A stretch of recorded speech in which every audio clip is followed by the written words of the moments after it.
This Eve clone great image is really about the relationship between human and the Eve clone.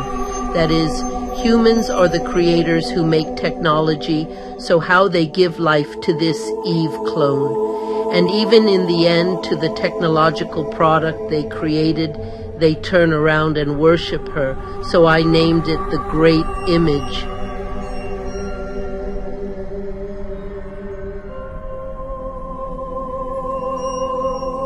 When no one is there, the whole image actually is static. Her body doesn't move at all, and it's in black and white.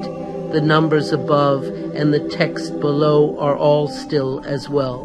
This is basically explaining that when no one is present, this Eve clone cannot survive on her own. In other words, she is fake life. So gradually, you can see when the viewer comes in front of the installation, you'll notice the first Eve clone in the upper left starts turning into color and she starts spinning.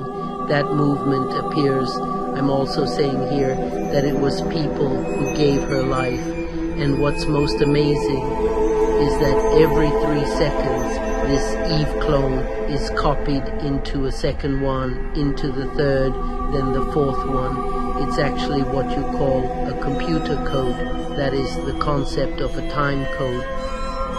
And this time, if we convert it into a time, we can read it's actually the present moment, constantly ticking down to the millisecond. This so-called time code represents Eve clone's life force.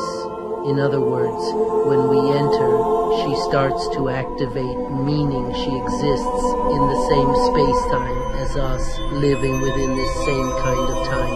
And then there are also these different Bible verses in 6 languages. Revelation and Daniel are also changing randomly.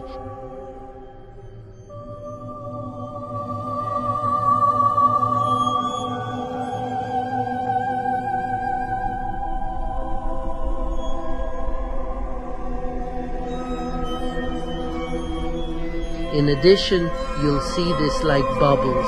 This is actually computer generated because I wanted to show that she's like in a test tube, kind of like a test tube baby inside her mother's womb with her head down. This image also gives her a sense of spinning on her own, as if she's being evolved and is currently being cultivated, meaning her life is following. This time can gradually transform.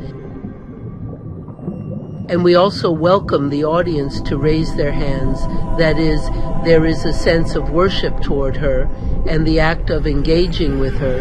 The 666 symbol on her forehead represents that the more we interact with her or the more we worship her, the more proud Eve clone becomes.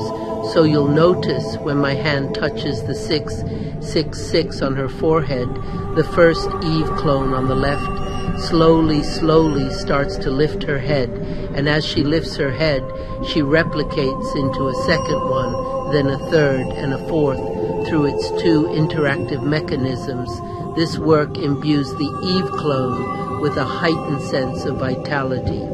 As viewers enter the exhibition space, Eve clone gradually transforms from a static black and white image into an animated process of evolution, progressing from monochrome sketches to digital grids and eventually metallic textures. The work adjusts to the size of the exhibition space. The scale and quantity of the projected Eve clones are determined by the size of the exhibition space. The larger the space, the more Eve clones are projected, and the larger they become, emphasizing both their infinite reproducibility and their colossal presence. These 3 immersive projections and the 3 golden heads together create a splendor like that of the Pantheon, to express how technology created by humans how it can expand endlessly and be everywhere, and through human worship gradually become a hugely captivating great image